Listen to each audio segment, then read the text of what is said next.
ஆடுகளின் அறிவுரை.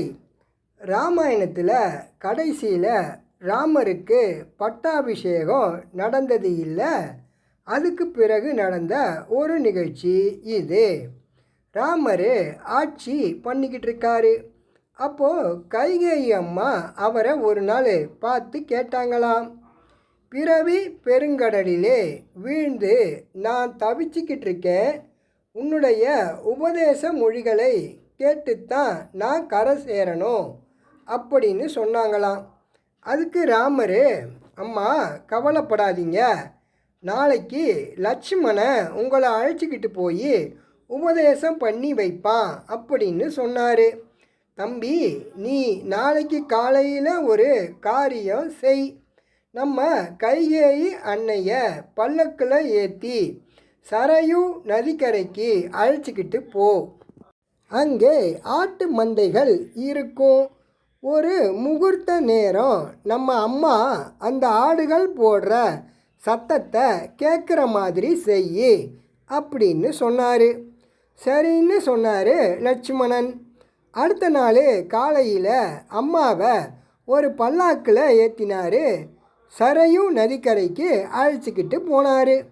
அங்கே ஒரு ஆட்டு மந்தைக்கு பக்கத்தில் பல்லக்க இறக்கினார். அம்மா இறங்கி வெளியே வந்தாங்க. அம்மா, இந்த ஆடுகள் ஒலிக்கிற ஒளியை தாங்கள் ஒரு முகூர்த்த நேரம் கேட்கணும்னு ராமர் சொன்னார் அப்படின்னு இவர் சொன்னார். கைகேயி அந்த ஆடுகள் போடுகிற சத்தத்தை கூர்ந்து கவனிக்க ஆரம்பித்தாங்க. அது எல்லாம் மே மேன்னு கத்திக்கிட்டு இருந்தது. கொஞ்ச நேரத்துக்கு எல்லாம் கைகேயி முகத்தில் ஒரு ஒளி தோன்றுச்சு. அஞ்ஞானம் நீங்கி ஞானமும் வந்துச்சு. அது மாதிரி அவங்களுக்கு ஒரு ஃபீலிங்கு. உடனே லட்சுமணனை பார்த்து, குழந்தாய், மெய் ஞானத்தை அடையிறதுக்கு ராமன் எனக்கு உதவி செஞ்சிட்டான், இனிமே நாம் அரண்மனைக்கு திரும்பலாம் அப்படின்னு சொன்னாங்களாம். மறுபடியும் பல்லக்கில் ஏற்றி அரண்மனைக்கு வந்து சேர்ந்தாங்க. வந்ததும் ராமர் அவங்கள பார்த்து, அம்மா, அந்த ஆடுகளின் ஒளியிலிருந்து நீங்கள் என்ன கற்றுக்கிட்டீங்க அப்படின்னு கேட்டாராம். அதுக்கு அவங்க பதில் சொன்னாங்க, நான் ஆடுகளின் ஒளியை கூர்ந்து கவனித்தேன், அதுங்க எல்லாம் மே மேன்னு கற்றுக்கிட்டு இருந்தது. மேன்னா எனதுன்னு அர்த்தம். நாங்கள் எல்லாம் எனதுன்னு சொன்னதுனால தான் இப்படி ஆடுகளாக பிறந்து தவிக்கிறோம்னு அந்த ஆடுகள் போதித்தது மாதிரி நான் உணர்ந்தேன். இனிமே எனதுன்னு எதையும் நான் சொல்ல மாட்டேன் அப்படின்னு சொன்னாங்க. ராமர் சொன்னார், அம்மா, நான் என்கின்ற அகங்காரமும் எனது என்கின்ற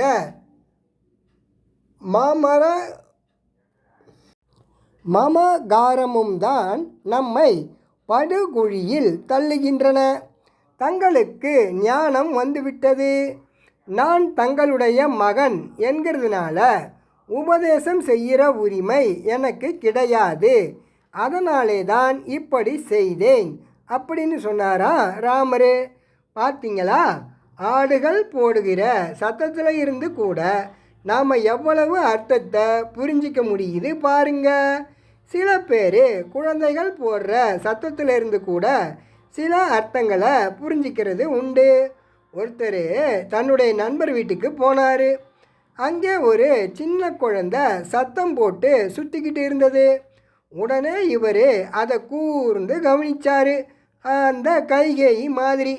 அப்புறமா சொன்னார், சார், உங்கள் பையன் வருங்காலத்தில் சண்டை போடுற ஒரு பெரிய வீரனாக ஆயிடுவான்ங்கிறத இப்போவே என்னால் புரிஞ்சிக்க முடியுது அப்படின்னு சொன்னார். எப்படி சொல்கிறீங்க அப்படின்னு கேட்டார் அவர். கூர்ந்து கவனிங்க சார், எப்படி கத்துறான்னு. வருங்காலத்தில் அவனுக்கு என்ன தேவைங்கிறத இப்போவே சொல்கிறான், வாளுன்னு கத்துறான் பாருங்க அப்படின்னாரு இவர். சிரிங்க சந்தோஷமாக இருங்க.